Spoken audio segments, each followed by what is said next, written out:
네. 창세기 23장 1절부터 2절입니다. 창세기 23장 1절, 2절. 그동안 쉬었던 창세기 강의를 오늘 다시 시작한 104번째입니다. 제가 읽겠습니다. 23장 1절, 2절. 사라는 100년하고도 27해를 더 살았다. 이것이 그가 누린 횟수이다. 그는 가나안 땅 기럇 아르바 곧 헬브론에서 눈을 감았다. 아브라함이 가서 사라를 생각하면서 고글하며 울었다.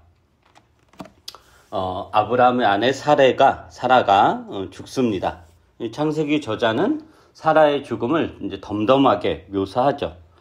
127세까지 살았고 가나안 땅 헤브론에서 죽었고, 그리고 사라의 남편 아브라함이 고글하며 울었다. 사라를 생각하며 고글하며 울었다라고 합니다. 창세기에 기록된 이 사라의 죽음은 자연스러운 죽음이고 평화로운 죽음입니다.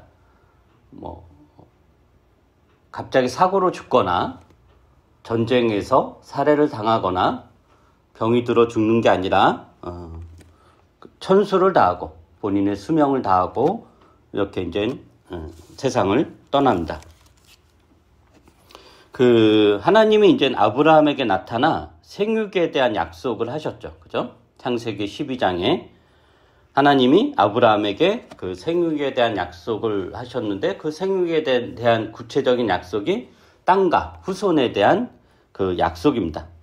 아브라함 그 약속을 믿고 이제 가족을 이끌고, 원래 아브라함이 갈대아우르, 지금의 이라크 지역이죠. 그곳에서 이제 살고 있었는데, 하나님의 지시를 받아 또 하나님의 약속을 믿고 그 갈대아우르를 떠나서 하나님이 지시하시는 이제 가나안 땅으로 이주를 합니다. 가나안 땅에서 아브라함은 숱한 우여곡절을 겪으며 하나님을 배우고 알아가면서 하나님에 대한 믿음을 굳건히 하죠. 그동안 우리가 이제 살펴봤던 창세기 내용이었죠. 그런데 이러한 아브라함의 여정에 사라는 늘 함께 있고, 또 하나님께서 아브라함에게 약속을 하셨는데 그 약속이 성취되는 데 있어서 사라가 어떤 역할을 하냐면은 핵심적인 역할을 합니다. 그러니까 아브라함에게 한 하나님의 약속은 아브라함 없이는 이루어질 수 없었을 것입니다. 그렇다면 그러니까 하나님이 아브라함에게 약속을 했잖아요. 그 약속이 당연히 아브라함이 있어야 이루어지는 거잖아요. 그죠? 근데 우리가 생각을 해보면, 만약에 아브라함은 있고 사라가 없었다면 어떻게 되었을까라는 거죠. 사라가 없었다면.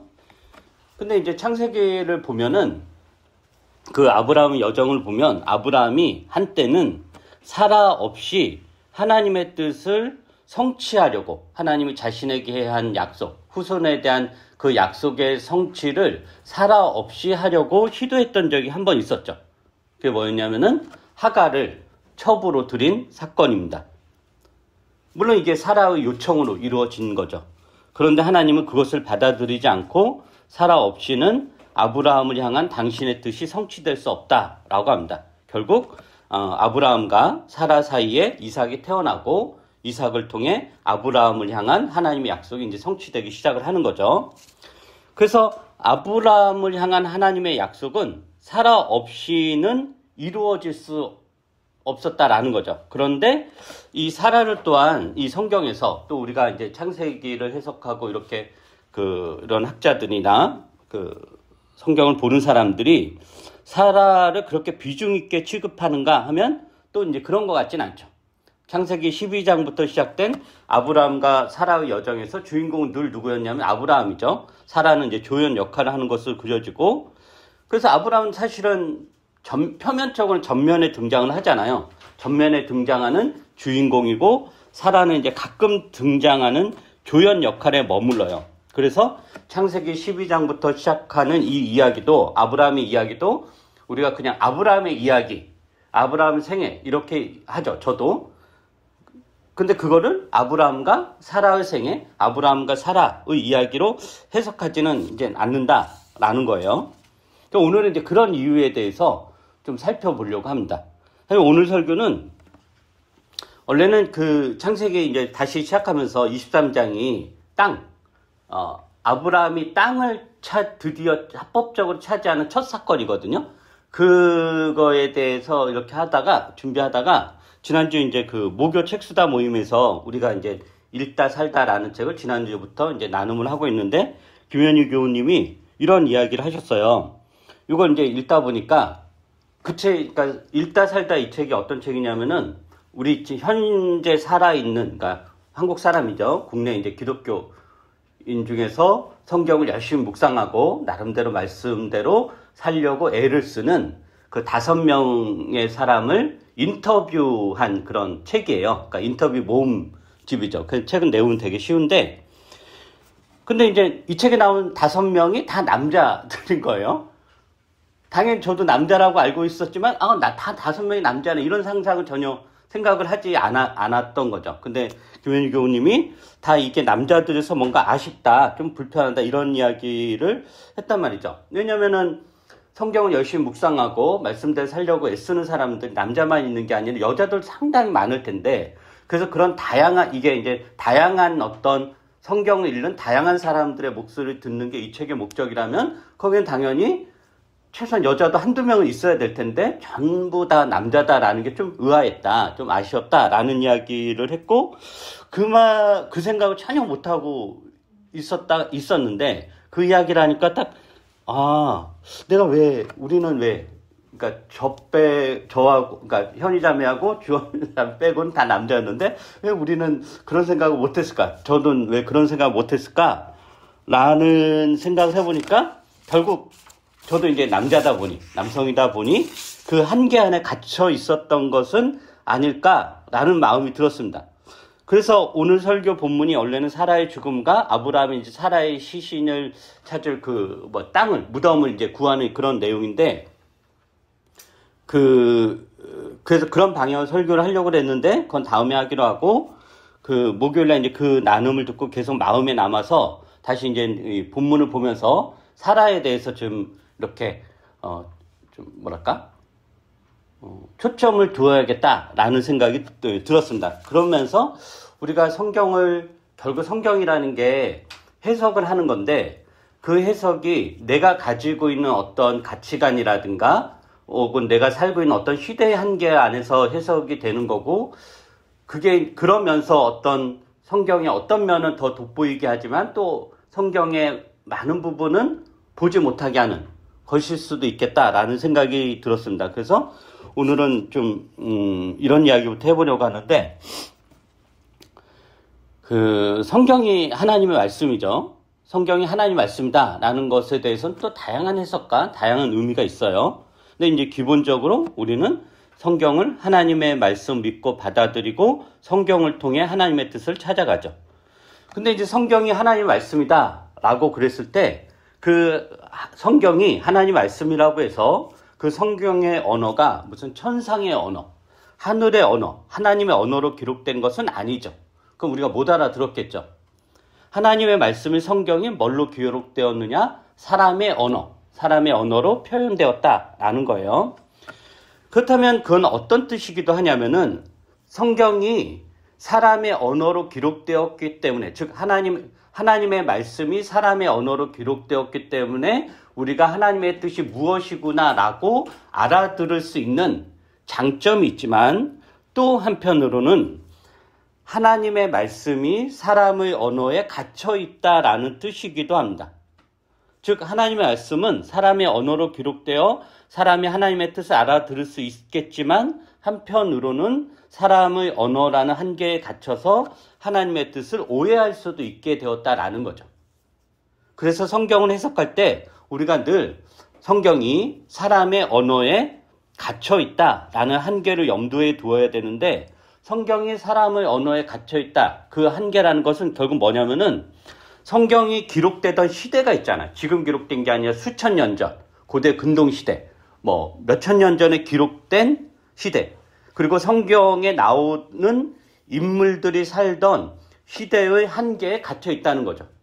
그리고 그 시대의 한계는 여러 가지 맥락이 있는데, 그 중에 하나가 뭐냐면은, 남성 중심의 가부장주의입니다. 남성 중심의 가부장주의. 그러니까 사람의 언어로 기록된 성경은 남성 중심의 가부장적인 언어로 기록되었다는 거죠. 그래서 왜냐하면 성경의 인물들이 활동하던 시대, 아브라함이든지 이삭이든지 그들이 활동하던 시대가 남성 중심의 가부장적 사회, 이게 또 인류 역사에서 굉장히 오랜 세월을 갖고 있죠.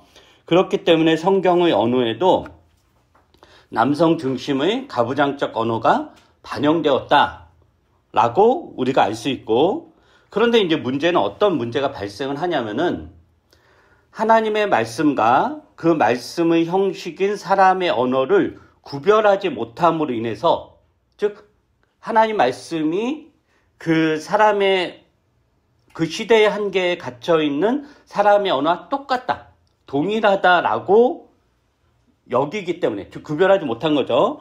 그래서 남성 중심의 가부장적 사회가 곧 하나님의 뜻으로 많이 오해되었다라는 겁니다.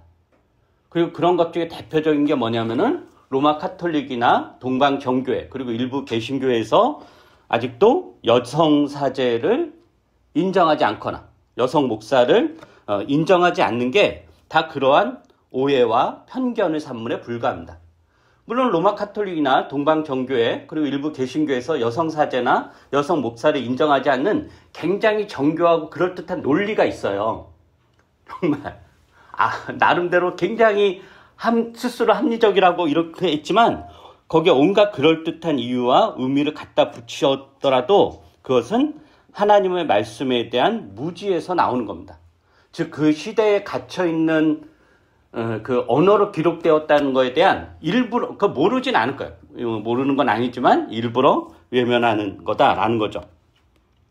그래서 이제 성경의 언어가 남성 중심의 가부장적 언어로 기록되었다라는 한계를 직시하지 않고 또 본인도 그러한 영향을 계속적으로 받고 있다라는 것을 인정하지 않으면, 그거에 대해 감수성이 떨어지면 성경을 번역하고 해석하는 데 있어서도 남성 중심적으로 자연스럽게 우리가 해석을 할 수 있습니다. 그 예로 그 아담의 경우를 이제 예를 들어보죠. 창세기 1장을 봅시다. 창세기 1장.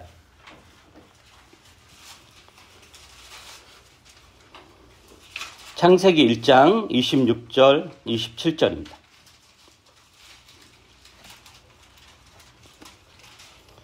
이게 이제 원래 성경이 원래 구약은 히브리어인데 그게 이제 우리나라 여러 가지 버전 번역된 거잖아요. 그래서 막 헷갈릴 수 있는데, 그래서 1장 26절, 27절을 제가 읽어볼게요. 하나님이 말씀하시기를 우리가 우리의 형상을 따라서 우리의 모양대로 사람을 만들자. 그리고 그가 바다의 고기와 공중의 새와 땅 위에 사는 온갖 들짐승과 땅 위를 기어다니는 모든 길짐승을 다스리게 하자 하시고, 하나님이 당신의 형상대로 사람을 창조하셨으니 곧 하나님의 형상대로 사람을 창조하셨다. 하나님이 그들을 남자 여자로 창조하셨다. 이거 기억하시고 그 다음에 창세기 2장을 보세요. 2장 15절부터 25절. 그리고 여러분이 가지고 있는 성경에 보면 그 난해주가 나올 거예요. 사람 이렇게 숫자 돼 있고 그 성경 아래 이제 히브리 언문이 뭐다 이렇게 그런 거 있잖아요. 그런 거 한번 보세요.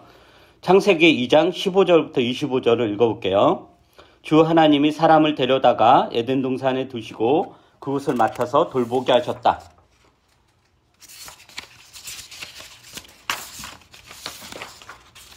주 하나님이 사람에게 명하셨다. 동산에 있는 모든 나무의 열매는 네가 먹고 싶은 대로 먹어라. 그러나 선과 악을 알게 하는 나무의 열매만은 먹어서는 안 된다.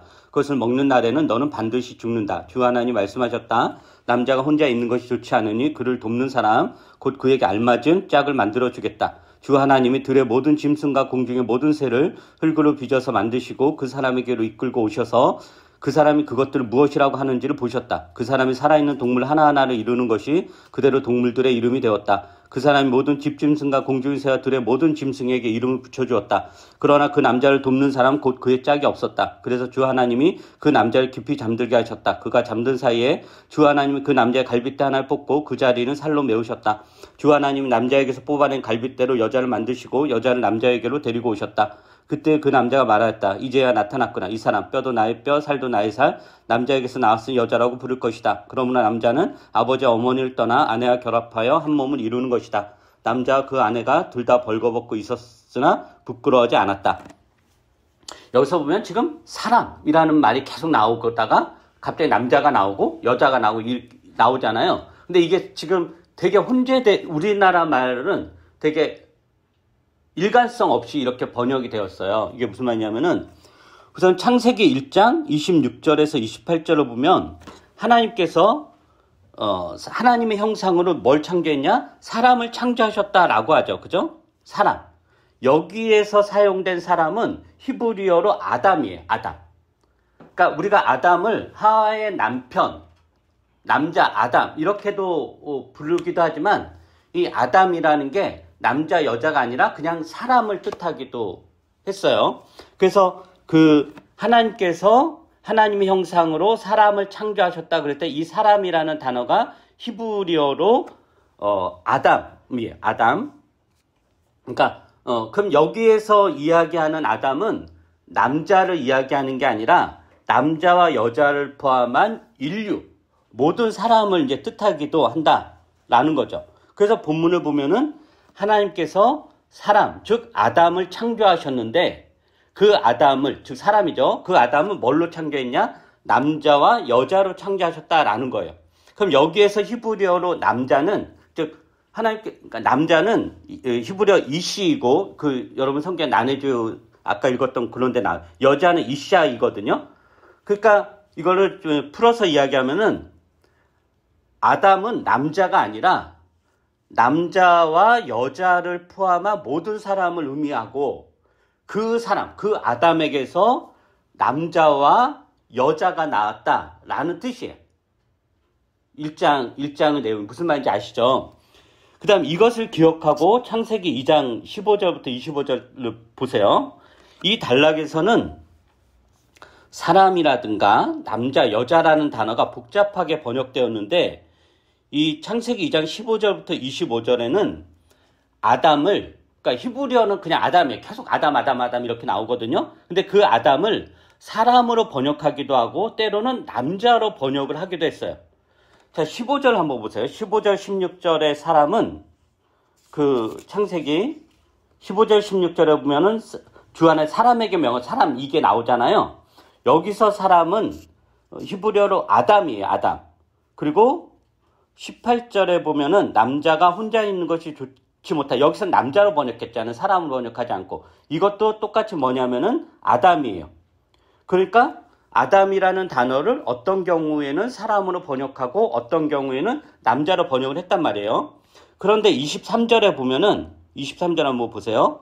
남자에게서 나왔으니 여자로 부를 것이다 라는 표현이 나오는데 여기에서 남자의 히브리어는 아담이 아니라 이시고 여자는 이샤예요.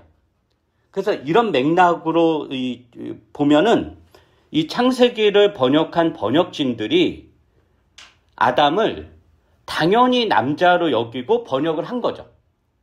아담은 당연히 남자다. 그러니까 창세기 1장 26절 아담은 당연히 남자라고 생각을 하고 이렇게 번역을 한 거예요. 그런데 자세히 보면은 아담이라든가 이시라든가 이샤 이런 히브리어 단어를 놓고 보면은 애당초 아담은 남자가 아니라 남자와 여자로 구별되지 않는 사람이었고 하나님께서 이 사람, 남자가 아니에요. 이 사람, 이 아담이 혼자 있는 것을 좋지 않게 여겨서 이 사람, 즉 이 아담을 뭘로 나누었냐? 남자, 이시아로 만드셨다라는 거죠. 그래서 이렇게 보면 하나님이 아담, 여기 사람이에요. 그러니까 그 사람, 남자가 아니라 이 사람의 갈빗대를 취하여 또 다른 사람을 만들어서 그를 여자로 부르고 그러면은 여자가 생겼으니까 상대방이 또 생기는 거잖아요. 그죠? 그렇게 분리된 사람을 남자로 불렀다라고 볼 수 있다라는 거죠. 그러니까 아담은 남자가 아니라 남자와 여자로 사람이 분리되기 전의 사람인 거죠. 즉 아담은 하와가 생기기 전에는 남자도 아니고 여자도 아닌 혹은 남자이기도 하고 여자이기도 한 사람이었다라는 것입니다. 그래서 그 사람에게서 뭐가 나왔냐? 남자와 여자가 나왔다라고 볼 수 있는 거죠. 그러니까 아담이라는 단어는 하의 남편, 즉 사람 아담에게서 분리된 남자의 이름이기도 하지만 남자와 여자가 분리되기 전의 사람을 뜻하기도 한다라는 거죠. 그럼 왜 이렇게 해석을 다 안 하냐? 당연히 지금 무슨 얘기 하냐면은 우리가 다 남성 중심의 가부장적 언어와 그 사고방식이 너무도 익숙했기 때문에 당연하게 아담은 남자 이렇게 봤다라고 하는 거죠. 그러나 이제 그 여성주의라든가 이런 쪽에서는 그것을 이제 의심하고 성경을 자세히 보니까 이게 다르게 해석될 수도 있구나 라는 것을 이제 발견하기 시작을 한 거죠. 그렇게 함으로 인해서 성경이 사람의 언어에 갇혀 있는데 그 갇혀 있는 걸 해방시키는 이런 맥락이 있다라는 거예요. 그 다음에 또 하나 생각해 볼 것은 뭐냐면은 남자 아담과 여자 하와의 관계. 여기서 이제 그 아담은 남자죠. 둘의 관계는 이제 부부잖아요. 그죠? 아담은 남편이고 하와는 아내예요. 아담과 하와가 이제 선악을 아는 나무의 열매를 따먹음으로 죄를 짓고 에덴 동산에서 이제 쫓겨나잖아요. 그죠? 그러면 이 열매를 따먹은 것과 관련해서 아담과 하와가 둘 다 먹었잖아요. 누가 더 비난을 받죠? 그렇죠. 보통은 하와가 더 비난을 받아요. 왜냐하면 하와가 뱀의 유혹을 직접 받고 유혹에 넘어갔고 아담에게 이제 전했기 때문인 거예요.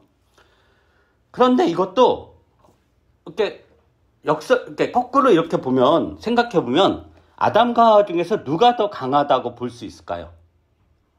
강하다는 건 뭐죠? 영향을 받은 사람이 영향을 준 사람이에요. 영향을 준 사람이 강한 사람이죠. 영향을 받은 사람이 상대적으로 약한 사람이에요.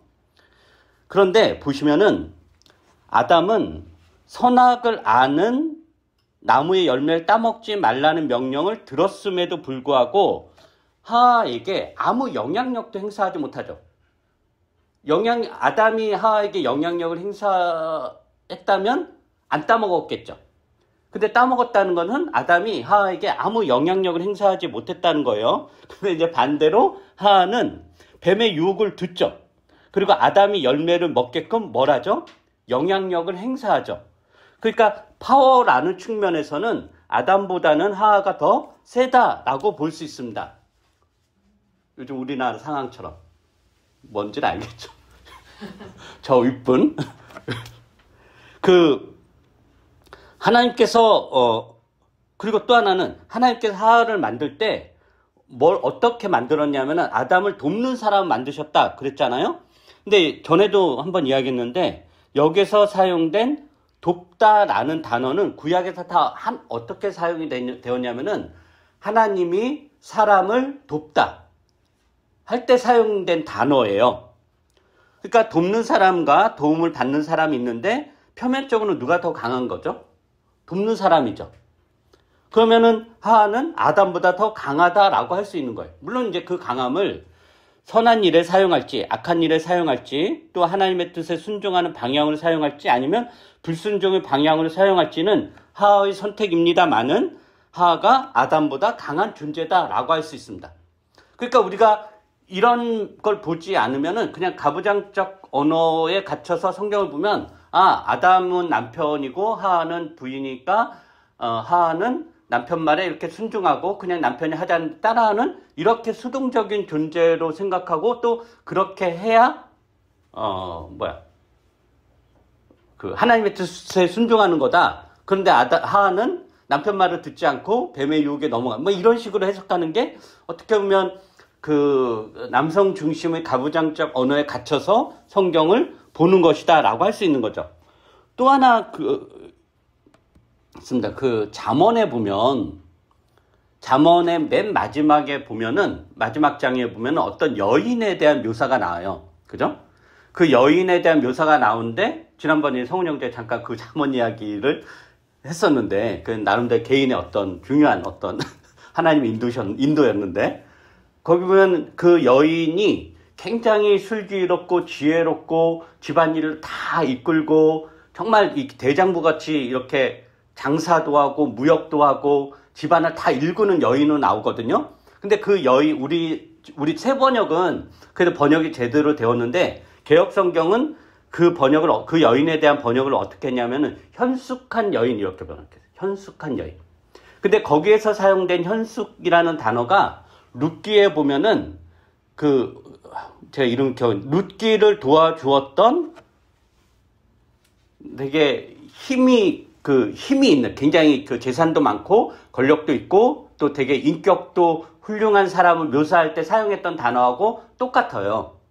그래서 룻기에서는 그 똑같은 단어를 유력한 남자로 번역을 했는데, 잠언에서는 여자니까 똑같은 거거든요. 근데 현숙한 여자 이렇게 번역을 했단 말이에요. 그 말은 번역자가 그런 가부장적 세계관에 물들어 있었기 때문에 같은 단어도 여자한테 유력하다는 건 말이 안 돼. 그냥 현숙한. 우리 근데 현숙한다는 건 뭔가 현모양처 같은 그런 느낌이잖아요. 수동적이고 그냥 말 잘 듣고, 근데 이제 가끔가다 좋은 말 해주고. 근데 그게 성경은 전혀 그런 이야기를 하고 있지 않다라고 하는 거죠.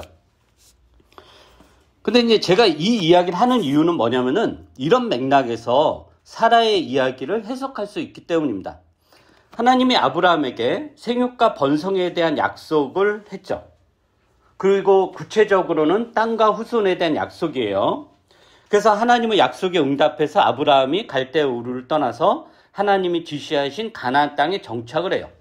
그래서 가나안 땅에서 아브라함이 이제 가축 등을 재산을 일굴고, 그래서 이제 영향력을 키우죠. 거기에서 유력한 사람이 돼요. 그리고 여러 가지 우여곡절도 있었고 위기도 있었고 가나안에서 망할 뻔한 그런 사건들도 있었지만 하나님의 은혜로 극복하고 안정적으로 살아갑니다. 그런데 아브라함의 삶이 윤택해지고 편안은 했지만 애당초 하나님께서 아브라함에게 하셨던 약속, 땅과 후손에 대한 약속은 이루어지지 않았단 말이에요. 그래서 이제 아브라함의 아내 사라가 후손에 대한 하나님의 약속을 이루기 위해서, 이거 아무리 봐도 자기한테는 안 될 것 같으니까 자신의 몸종을 아브라함에게 첩으로 주잖아요. 그래서 아들을 보게 되죠. 그 아들이 이제 이스마엘이에요. 근데 이것은 아브라함을 향한 하나님의 약속이 성취되는 게 아니라 오히려 반대되는, 즉 하나님의 약속이 성취되는데 큰 방해가 되는 걸로 작용을 해요. 그런데 하나님의 약속을 사라가 들은 게 아니라 아브라함이 들었잖아요.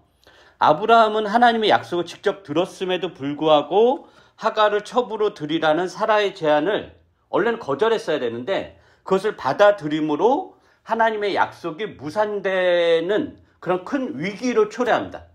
그게 아브라함이 한 일이죠. 그래서 하나님이 다시 사라를 통해서 아브라함에게 한 후손의 약속을 이루겠다라고 다시 한번 확인을 해요. 즉 하나님이 아브라함에게 한 약속은 사라 없이는 성취될 수 없는 것입니다. 그러므로 하나님이 한 약속이 이루어지느냐 이루어지지 못하느냐 열쇠는 아브라함이 지고 있는 게 아니라 누가 지고 있는 거예요? 사라가 가지고 있는 거예요. 왜냐하면은 아브라함과 하갈 사이에 아들이 있었잖아요. 그죠? 근데 그건 아니라는 거예요. 아브라함의 시임에도 불구하고 아브라함과 사라 사이에서만 난 아들만이 후손이 될 수 있다라는 거잖아요. 그렇다면은 하나님의 약속이 성취되는 그 열쇠, 를 누가 가지고 있느냐? 아브라함이 가지고 있는 게 아니라 누가 가지고 있느냐? 사라가 가지고 있었다, 라는 것입니다. 그래서 이제 하나님의 약속에 따라서 사라의 몸에서 아이가 태어나고 이삭이라고 이름 짓습니다. 그래서 나중에 이제 이삭이 태어나고 어느 정도 조금 이제 자라면서 사라와 하갈의 갈등이 극에 달하잖아요. 그죠? 그래서 하갈의 아들 이스마엘이 사라의 아들 이삭을 놀리는 일이 발생하고 그로 인해서 사라가 하갈과 이스마엘에게 분노하고 아브라함에게 조치를 요구해요. 근데 사라가 이 조치를 요구하는 거는 하나님이 한 약속이 성취되기 위한, 이루기 위한 사라의 적극적인 행동이었다라는 거예요. 그런데 아브라함이 그 말을 듣고 어떻게 해요? 괴로워하죠. 머뭇거려요. 그러니까 그 맥락에서는 아브라함보다는 사라가 훨씬 더 하나님의 뜻을 실천해 나가고 성취해 나가는데 더 적극적이었다라고 볼 수 있는 것입니다. 아브라함은 머뭇거리고 우유부단하고 멈칫거리죠. 그러나 사라는 아주 가열차게 흔들림 없이 멈춤 없이 하나님의 뜻을 이루기 위해 하갈과 이스마엘을 처리합니다. 그래서 이런 맥락에서 하나님의 뜻을 이루는 데 있어서 아브라함에게 한 하나님의 약속, 그것을 이루는 데 있어서 아브라함보단 사라가 훨씬 더 열심이었다라고 해석할 수 있습니다. 이게 사라의 믿음입니다. 더구나 사라의 죽음이 어떤 결과를 낳냐면은 사라가 이제 오늘 보면 사라가 죽잖아요. 근데 이제 뒷내용 여러분들이 이제 다음 주에 또 볼 텐데 사라가 이제 죽자 아브라함이 사라를 묻을 땅을 구해요. 근데 이제 아브라함이 그때 이제 되게 존경을 받고 있었으니까 그 당시 이방 민족들이 우리 땅 공짜로 주겠다 막 이런단 말이에요. 근데 아브라함이 그것을 거절하고 합법적인 절차에서, 즉 돈을 지불하고 계약서를 쓰고 합법적인 절차에 의해서 땅을 구입을 해요. 이게 아브라함 여정에 처음 일어난 사건이에요. 그래서 이게 어떤 사건이냐, 하나님께서 아브라함에게 땅을 주겠다라는 약속을 했잖아요. 드디어 아브라함의 땅이 생기는 첫 번째 사건이 오늘 읽은 본문이에요. 근데 이 본문이 이 아브라함이 어떻게 땅을 사게 된 거예요, 결국에? 사라가 죽었기 때문이잖아요. 그 무덤을 묻을 그 장지를 살려고. 그러니까 하나님께서 아브라함에게 내가 너에게 땅을 주겠고 내가 너에게 후손을 주겠다라고 한 두 가지 약속이 아브라함에게 준 핵심적인 약속인데, 그 약속이 다 누구 때문에 이루어지냐면은 사라 때문에 이루어지는 거죠. 사라 때문에. 여기까지 들으면 이게 뭔 말인가 할 텐데, 이게 말이 되나 할 텐데, 여기서 이게 말이 되나 라고 생각하는 분들은 아직 가부장적 세계관에 갇혀있어. 농담이고요. 어쨌든 그런 맥락에서 우리가 성경을 이렇게 중립적인 지대라든가 무슨 순수한 어떤 맥락에서 보는 게 아니라 각자 가지고 있는 세계관에서 볼 수 있고, 그런 맥락 성경의 해석이 다양하고 늘 내가 가진 한계를 직시하고 내가 가진 어떤 편견이나 한계가 성경을 보는데 해석하는 데 있어서 영향을 줄 수 있다라는 것, 그리고 그걸 해체하는 게 하나님의 말씀을 더 분명하고 더 확실하게 알 수 있다라는 그런 뜻입니다. 그러면 이제 마지막으로 이 사라의 믿음이 우리에게 주는 교훈은 무엇인가 라는 거죠. 이 사라는 남성 중심의 가부장적 사회에서 살았고 그 한계에 갇혀 있었죠. 그죠? 그러나 그 한계의 무게를 딛고 하나님의 뜻에 순종하기 위해 애를 썼습니다. 남성 중심의 가부장적 사회라는 그 구조적 한계에도 불구하고 사라는 그 한계에 갇히지 않고 하나님의 사람으로서 어엿하게 우뚝 섭니다. 최선을 다해서 하나님의 뜻을 실천하죠. 그래서 하나님이 아브라함에게 한 두 가지 약속, 땅과 후손에 대한 성취를 아브라함이 이뤄내는 게 아니라 사라가 이루어냅니다. 사라가. 우리도 이 세상에서 하나님의 뜻대로 살아가는 것을 어렵게 하는 그런 환경, 구조의 한계, 이런 게 우리한테도 있죠. 특히 자본주의 사회에서 하나님의 뜻대로 살아가기는 너무도 어렵습니다. 그렇다고 해서 포기해야 되냐? 환경이나 구조가 바뀌는 것도 필요하겠지만 만약에 바뀌지 않는다면, 지금 여러분의 환경이나 처한 상황이 하나님의 뜻을 실천하기 매우 어려운 것인데 그것이 바뀌지 않으면 어떻게 하겠는가? 하나님의 뜻대로 사는 것을 포기하고 환경 탓하고 상황 탓하고 구조 탓을 하겠는가? 사라의 믿음이 그렇지 않다라는 것을 보여주는 거죠. 사라의 믿음이 우리에게 주는 교훈은 우리가 어떤 상황, 어떤 환경에 처해 있더라도 하나님의 뜻을 찾고 실천하고 순종하는 것을 포기할 수 없다는 것, 가능하다는 것을 보여줍니다. 여러분이 처지가 바뀌는 것도 중요하지만 바뀌지 않아도, 이 자본주의 사회가 바뀌면 좋겠지만 우리가 죽을 때까지 바뀌지 않아도 여러분의 신앙은 유지되며 하나님의 뜻대로 사는 일은 가능하다라는 것을 사라의 신앙이 보여줍니다. 그러므로 아브라함의 신앙 못지않게 사라의 신앙을 본받으셔야 됩니다. 남성 중심의 가부장적 사회에 주저앉지 않고 하나님의 뜻을 가열차게 실천했던 것처럼 여러분도 이 시대, 여러분이 처한 처지, 상황에 눌러앉지 말고 하나님의 뜻을 찾아 실천하십시오. 이것은 충분히 가능한 일입니다.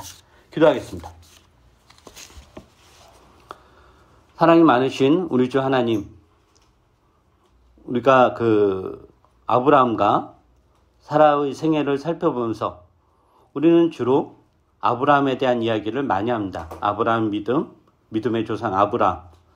그것이 틀린 것은 아니지만 그렇게 함으로 인해 감춰진 믿음의 사람들이 또 있음을 우리가 오늘 기억을 합니다.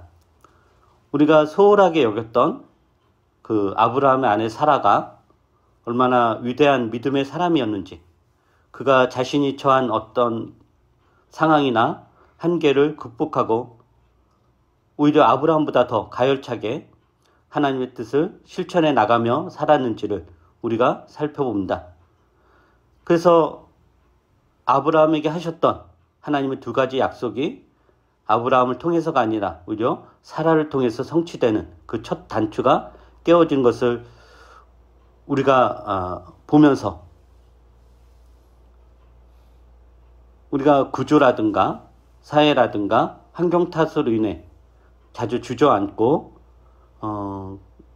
이런 것은 할 수 없지 라고 했던 것들이 얼마나 잘못된 일인지, 우리의 믿음이 주저앉는 것이 얼마나 나약한 일인지를 다시 한번 확인을 하게 됩니다.